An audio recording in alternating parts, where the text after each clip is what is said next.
Fala, meus amigos, estamos começando aqui mais um vídeo do canal e hoje vamos falar sobre o Elon Musk, tá? Teve aí, eu tava rolando aí um vídeo no Instagram, um trecho de uma entrevista dele, e aí eu fui pesquisar. A entrevista foi feita em 2021 e ele afirma que nós estamos vivendo numa simulação, né? E que a gente não existe de verdade, né? Então vamos falar um pouquinho sobre isso aí. Agora vamos questionar essa ideia dele, tá? E apresentar aqui algumas, algumas características, ou enfim, né, alguns aspectos aqui da situação que demonstram, né, o quanto que essa visão é problemática, tá? Então tá aí, Elon Musk diz que estamos numa simulação, é preciso fumá-lo com o cachimbo do Magritte, tá? Então vamos fumar o Elon Musk usando o cachimbo do Magritte para poder entender que nós não estamos exatamente nessa simulação que ele acredita aí. Beleza? Então, enfim, antes eu deixo com vocês aqui mais uma vez a dica do meu romance, que saiu agora aí em outubro, tá? Quem quiser entrar em contato aí, o zap tá na descrição do vídeo. Você ganha também 2 marcadores, tá? Os marcadores estão aqui, e você leva o livro também com dedicatória, beleza?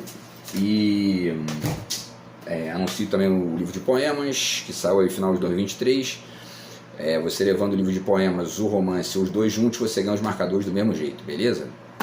Então, pessoal, vamos lá. Eu fui fuçar, né, o Google para saber lá quando é que tinha sido essa entrevista do Elon Musk. E aí tem aqui, está publicado no canal History, tá? Então, eles dizem o seguinte aqui, né? Elon Musk diz que vivemos em uma simulação e que não existimos de verdade.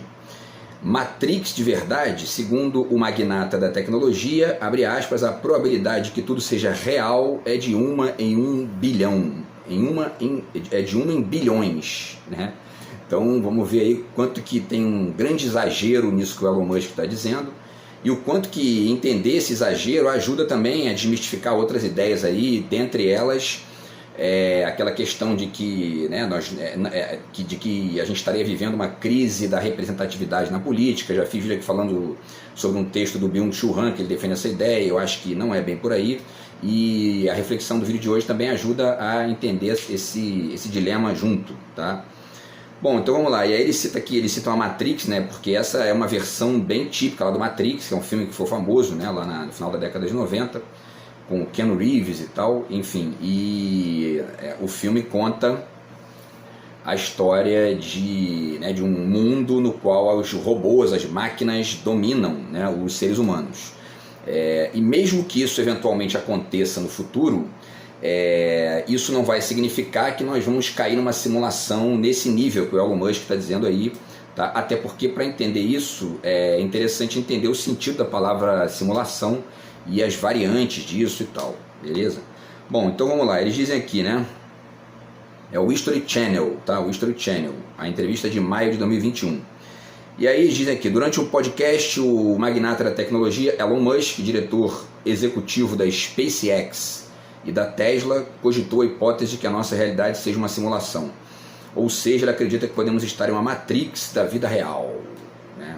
Na entrevista concedida em 2016, mas que voltou a viralizar, o bilionário afirmou que a humanidade vive em uma simulação e que nós realmente não existimos. Enfim, e aí está aqui, né? Segundo o empresário, abre aspas, o argumento mais forte para estarmos em uma simulação é o seguinte: há 40 anos criamos o jogo Pong, como 2 retângulos e um ponto. Os jogos eram assim naquela época. Nesse ritmo de evolução, Musk acredita que os videogames logo serão indistinguíveis da realidade e chegará o tempo em que os humanos, diz ele, né, serão capazes de criar suas próprias realidades no futuro. Isso é muito engraçado, né? Porque a gente sempre cria a nossa realidade desde o início da humanidade, né? Parece que ele não descobriu isso ainda. Mas e aí essa questão aqui de jogo, né, o jogo Pong com 2 retângulos e um ponto, na verdade vocês vão ver que o que ajuda a entender o problema com essa perspectiva aqui é entender como funciona a linguagem, o sentido, né, e etc e tal, porque isso já é uma construção de simulação na qual a gente está existindo desde que a linguagem, enfim, né, brotou no ser humano, certo? E aí, evidentemente, que essa ideia de que a gente vai chegar a criar realidade no futuro, isso, né, a gente já cria isso há muito tempo, né?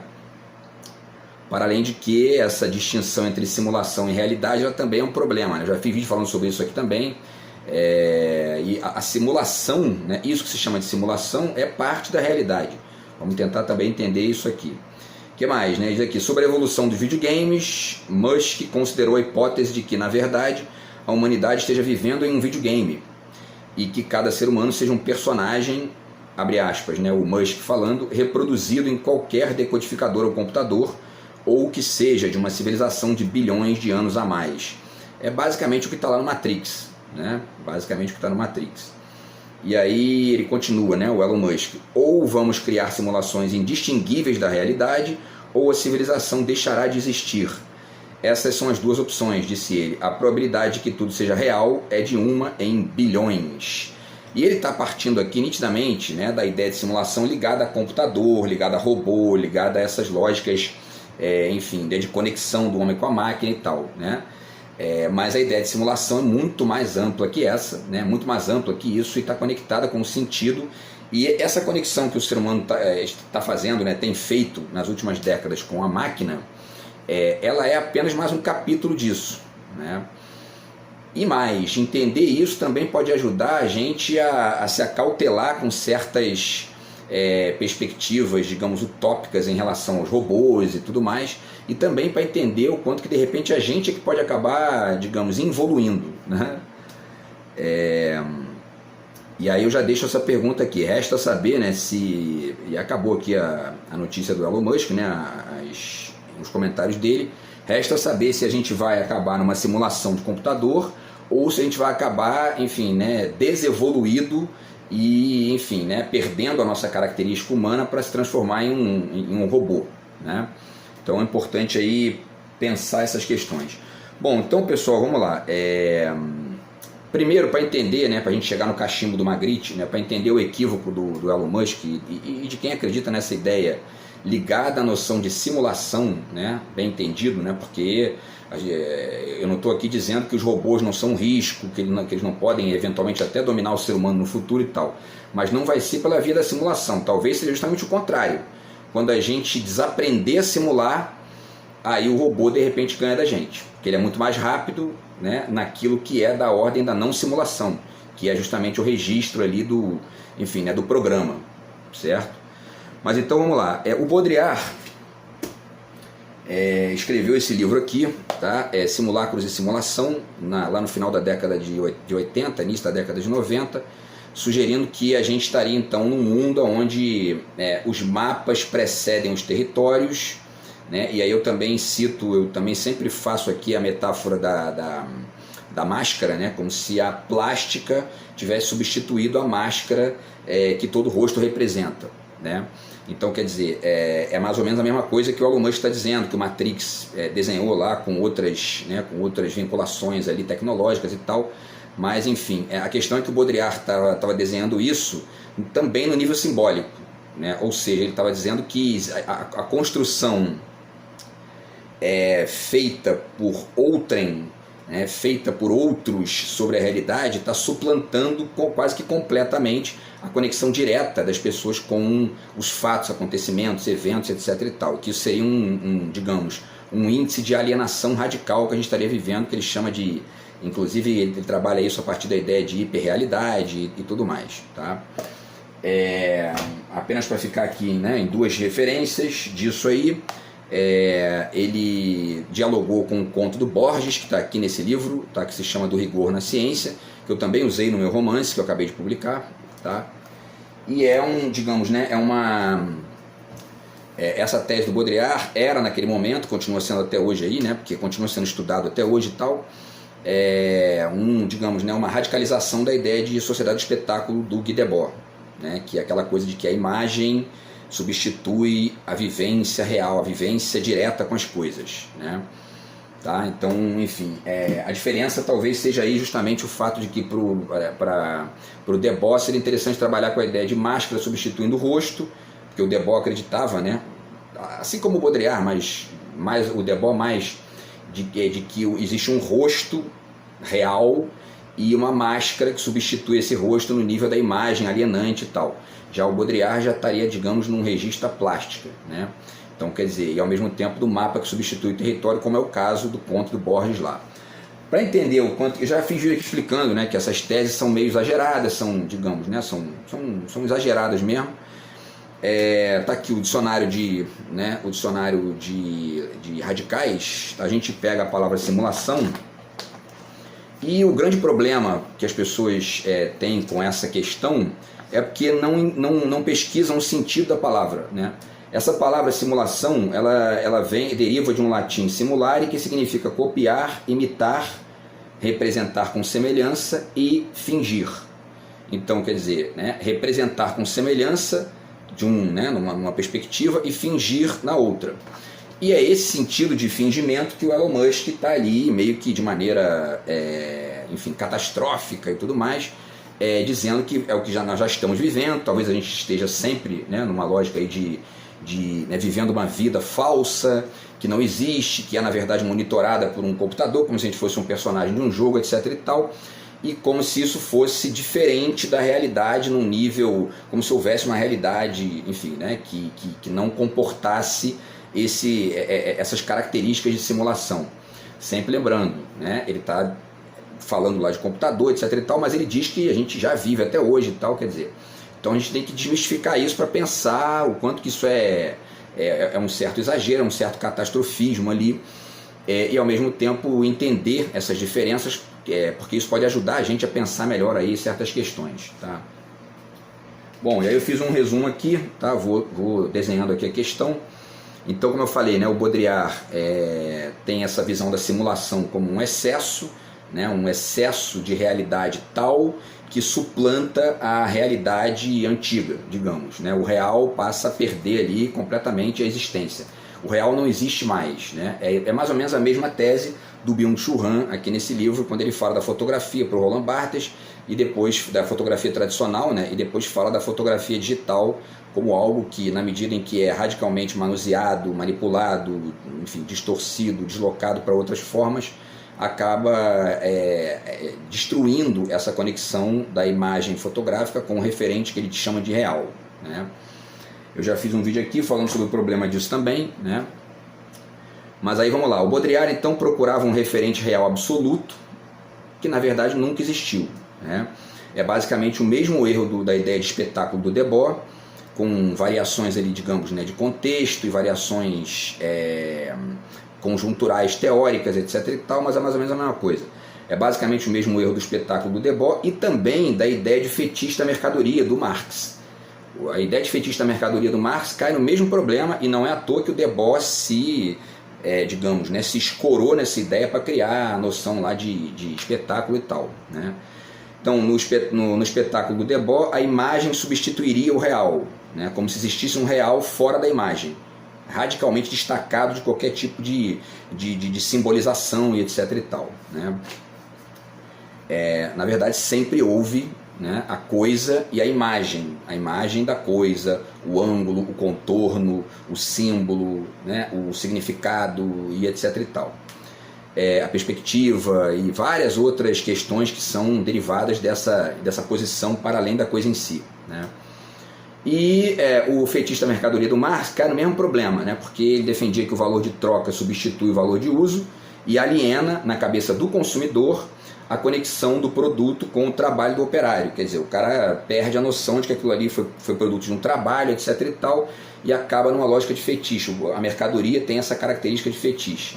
O problema é que, ainda que essa tese seja verdade em parte, né, essa tese ignora que o produto é metade o trabalho, metade aqui, né, é uma licença poética aqui, uma licença prosaica, né, metade o trabalho e a outra metade é a expectativa e o gosto de quem quer adquirir o produto. E é nessa que a esquerda quase sempre escorrega, porque fica procurando no consumidor, né, ou enfim, no comprador, etc. e tal, uma perspectiva absolutamente ligada à produção do produto, e ignora que muitas vezes a pessoa, né, não consegue nem enxergar aquilo. E não é que você não tem que apontar esse caráter alienado dessa conexão com o produto, mas é sem ignorar que a pessoa também está em busca ali de alguma coisa, né, que é da ordem da sua própria expectativa, né? E é aí que a direita ganha. A direita joga mais aí porque ela saca isso e não fica enfim, né? Não fica num lado só da coisa. Bom, o que mais? E aí nesse caso, então, né, para finalizar aqui essa questão do fetiche da mercadoria, nesse caso o trabalho do operário nesse contexto seria, né, o referente real inexistente num nível isolado, né, que o Marx procurava num equívoco idêntico ao do Debord, do Baudrillard, do Byung-Chul Han e também do Elon Musk, né? Enfim, os 4 leram errado porque estão presos num ponto da complexidade e cegos para o restante. Tá? E aí, vamos ver então uma forma de entender isso aqui melhor. Né? O Foucault tem esse livro aqui, que é As Palavras e as Coisas. Já falei desse livro aqui bastante, tal. Ele desenha aqui uma série de coisas, dentre as quais uma arqueologia das ciências humanas, para mostrar que as ciências humanas surgiram e de uma maneira ou de outra começaram a se articular certas características das ciências ditas exatas, ditas ciências duras, né, e tudo mais, para poder ganhar legitimidade, para poder, enfim, né, se sustentar no discurso, né?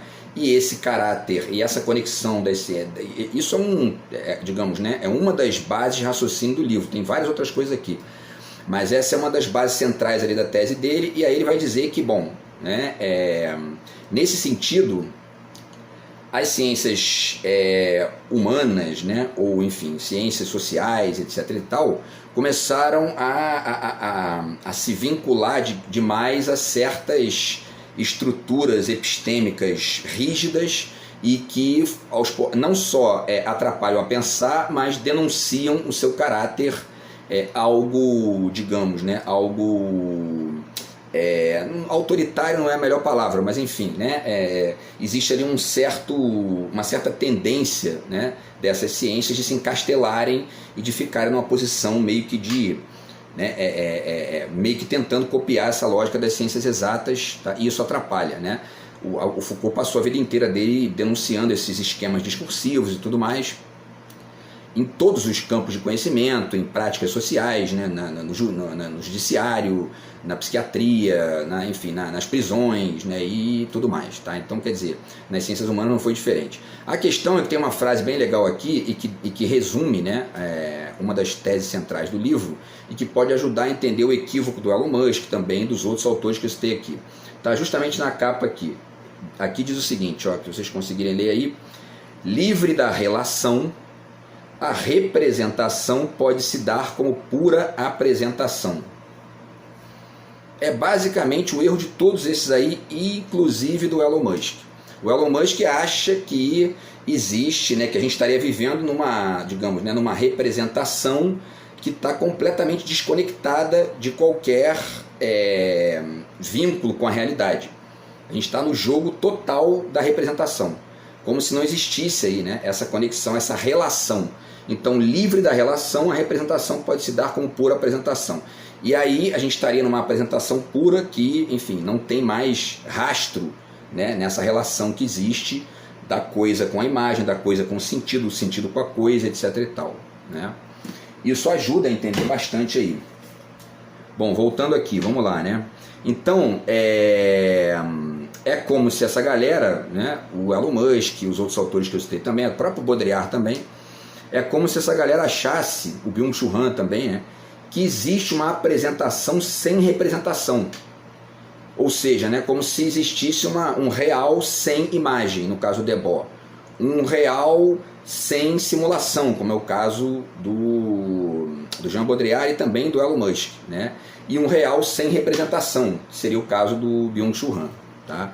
Então a tendência, e aí no caso do Foucault, ele estava denunciando a tendência discursiva das ciências humanas, né? De começar a fugir até de uma conexão direta com o objeto, com as coisas e tal, para ficar encastelado ali naquela lógica do discurso. Enfim, vamos deslocar isso aí então, tá? Com alguns exemplos. Está aqui o Carl Sagan. O Carl Sagan aqui no Mundo Assombrado pelos Demônios, tem um trecho aqui no qual ele faz uma reflexão sobre a questão aqui, né, da ciência e tal. Página 145, ele diz: aquilo de que realmente lembramos talvez seja um conjunto de fragmentos de memória alinhavados sobre um tecido de nossa própria invenção. É basicamente assim a vida, né? A gente não teria condição nenhuma, não tem a menor chance de você lembrar os acontecimentos totalmente, né? É aquela ideia da cobertura total do evento, que a memória não tem condição nenhuma de funcionar dessa maneira. Pelo contrário, você faz aquela lógica né, você sintetiza, você reduz, mesmo que você estenda, né, faça uma descrição longa e tal, vai sempre se perder alguma coisa. Senão, você acaba como o Funes, o Memorioso do Borges, né, que é um dos contos mais famosos dele, que o cara era tão fixado, né, nas características do objeto que ele repetia no dia seguinte o que ele tinha feito no dia anterior, totalmente ali, ipsis literis, digamos, né? E aí o cara ficava preso completamente nessa conexão, sem conseguir fugir dali, né? Era um escravo do detalhe, né? Então, quer dizer, ainda bem que a gente não funciona assim, então a gente consegue desenhar as coisas no panorama, etc. e tal, e mesclar até a experiência direta com uma certa estética do relato, digamos, tá? E é essa estética do relato que é ignorada por todos esses autores que ficam achando que, olha, existe um real fora da simulação, um real fora da representação, um real fora da imagem. Não tem condição, não existe isso, né? Talvez apenas nos bichos, né? E mesmo assim, né, tem exemplos aí de que a gente questiona isso bastante também. Bom, o Manuel de Barros também é outro autor que representa bem isso aqui, tá 2 vezes. Tem o famoso verso dele aqui no Memórias Inventadas, o título, né, Memórias Inventadas, já dá a dica aqui. E ele diz: tudo que não invento é falso. É um exagero, né? Tem um certo exagero, mas é o exagero típico da poesia. Tudo que não invento é falso, é por quê? Porque a gente inventa também, né, a realidade. A realidade não é só enfim, a existência bruta das coisas, do acontecimento, do evento, da coisa em si, etc. e tal. É também o relato, o ângulo, o contorno, o símbolo, o significado, enfim, né, a experiência, e etc., a emoção que está conectada junto ali e tal. Então, quer dizer, se você não compreende isso, você fica procurando, né, e acabou, tá vendo, não tem mais, né? E aí eu até adianto aqui uma parte da reflexão final, que essa realidade que a gente está vivendo hoje é uma realidade que inclusive chama a gente a entender melhor e deixar de ser ingênuo em certas situações, de ficar procurando, enfim, né, uma representação absolutamente fidedigna no relato, por exemplo, de um político, né? Então o sujeito vota no político e aí depois, olha só, tá vendo? Eu confiei nele e aí ele foi lá e fez cagada. Pô, não me representa. Você que votou mal, né? Você que não estudou, não entendeu as diferenças. Porque se a gente não entende isso, a gente cai não só nessa visão ingênua de que estaríamos numa simulação e que todo mundo está enganando a gente, etc. e tal, como a gente também não assume a responsabilidade pelos nossos erros, né? E aí isso gera também, nesse específico da política, né, gera uma generalização de vilanização da política, que todos os problemas do mundo estão na política. Por quê? Porque o político faz cagada, porque o eleitor vota mal, mas não quer assumir isso. Né? Então, enfim, não, o cara que simulou lá, fui enganado, né? Eu estou na Matrix, né? Tem muitos vídeos aí, né? Os caras dizendo que estão na Matrix. Bom, outros exemplos aqui, tá? O Ensaios Fotográficos, do Manuel de Barros, tá? Ele diz aqui num certo trecho, ele fala o seguinte aqui, né? Deixa eu ver. 90% do que escrevo é invenção, só 10% que é mentira, né? Tá aqui na página 47, tá? Ele diz isso aqui. É um certo exagero também, mas ajuda a pensar melhor aí do que essa ideia de simulação do Elon Musk. Tem também a reflexão do Agamben sobre o rosto aqui, que também é muito interessante, tá? E que ajuda. O rosto enfim, está sempre aberto aos desentendimentos, porque ele não é um real absoluto, não é uma coisa em si. Não existe ninguém, nenhum rosto, nada que seja uma coisa em si. É sempre a mescla entre a coisa em si e o relato, o sentido, o ângulo e blá blá blá, né? O Cioran tem aqui uma reflexão muito legal no Breviário de Decomposição, que é um dos livros geniais aí que eu já li na minha vida, e ele tem uma reflexão aqui que ele fala sobre o animal indireto, que seria o ser humano, né? E aí ele vai dizendo que fica-se realmente desconcertado quando se pensa continuamente, como obsessão radical, que o homem existe, né? Ao contrário do Elon Musk, ele acreditava que o homem existe, né? Que é o que é e tal, mas o que é? 1000 definições o denunciam e nenhuma se impõe. Quanto mais arbitrárias são, mais válidas parecem. O absurdo mais etéreo e a banalidade mais pesada igualmente lhe convém. A infinidade de seus atributos compõe o ser mais impreciso que possamos conceber. enquanto que os animais vão diretamente a seu alvo, ele, o ser humano, se perde em rodeios. É o animal indireto por excelência, e etc e tal. Então, quer dizer, isso aqui é uma belíssima reflexão para deslocar o Elon Musk lá, né? O animal indireto é o animal que simula, né? Tanto para representar quanto eventualmente até para fingir, né? Às vezes você se finge de morto para escapar do bandido, enfim, né? Ou até para outras coisas aí que eu não vou dizer aqui, mas enfim. E aí, para finalizar, tem aqui também o livro da metaficção do Gustavo Bernardo. Ele também afirma aqui uma coisa que ajuda aí a pensar isso aí no início, tá? Deixa eu ver o tempo aqui. Ele está falando da questão de realidade e ficção, né? Ele fala aqui na página 15 que, deixa eu ver aqui onde é que está, que temos acesso ao real apenas através da mediação dos discursos. Todo discurso elabora ficções aproximativas à realidade, portanto, todo discurso funda-se pela ficção, logo todo discurso é ficcional. É isso, né? Só mudaria aqui sutilmente que a gente tem acesso ao real apenas à mediação dos discursos. Talvez seja melhor dizer que o real é a mescla entre a coisa em si, os eventos, acontecimentos, etc e tal, e os discursos, os relatos, os ângulos e blá blá blá, né? Porque o real é tudo isso junto, né? Isso não sou só eu que digo, está aqui no livro do Carlo Rovelli, A Realidade Não É o que Parece e é também o que parece, né? Ele diz aqui que uma das grandes descobertas aí da relatividade, da mecânica quântica, etc e tal, é de que a realidade é relação, está aqui na página 132. Então a teoria, que seria um relato, etc e tal, né, uma descrição, não descreve como as coisas são, descreve como as coisas acontecem e como influem umas sobre as outras, né? A realidade ele diz que é reduzida à relação, eu diria que é ampliada, né? Enfim, então, quer dizer, está aqui o livro do Carlo Rovelli, tá? E aí, para finalizar, tá, pessoal, não vai dar tempo de falar tudo, então vou até pular algumas coisas aqui, mas isso remete, evidentemente, ao Pierre Menard do Borges, né? Todo mundo, em relação com as coisas, é também um Pierre Menard, né? É um leitor das coisas. Essa ideia de pós-produção aqui, toda vez que a gente nomeia alguma coisa, já é uma pós-produção também, né? Isso remete à teoria da relatividade do Einstein, né? O observador interfere no objeto observado no exato instante da observação e tal. E isso ajuda a entender essa questão da tal da pós-verdade das fake news, né? Tá aqui, ó, a pós-verdade, né? As pessoas estão hoje muito né, boladas, incomodadas com essa coisa de fake news e tudo mais, porque as pessoas ficam muitas vezes esperando sempre a verdade absoluta, uma descrição fidedigna e totalmente, enfim, né, conectada com a coisa em si, etc e tal. Quando você entende que a realidade é a relação, você descobre mais fácil as fake news. Porque não é que, né, o fato de entender que a realidade é relação não significa dizer que tudo seja verdade, né? Mas quando você entende isso, você para de ficar esperando verdade e tudo. Você começa a entender que tem uma conexão, então primeiro eu tenho que pesquisar, fazer outras aqui, né, pesquisar outros relatos, outros ângulos, outros pontos de vista, etc e tal, para poder ampliar meu olhar aí sobre a tal coisa em si que está sendo descrita nessa redução aqui. Beleza, pessoal? E aí, para finalizar, eu deixo aqui 2 dicas para a gente chegar no Foucault, né, no cachimbo do Magritte, né? O Luiz Costa Lima discute aqui a questão da mimesis, mostrando que a mimesis não é só cópia, é também simulação, digamos, né? E o Bachelard também aqui nesse livro fala da questão do hábito e faz a mesma reflexão que o Luiz Costa Lima faz na mimesis, ele faz no hábito aqui, tá? Como repetição e criação, né?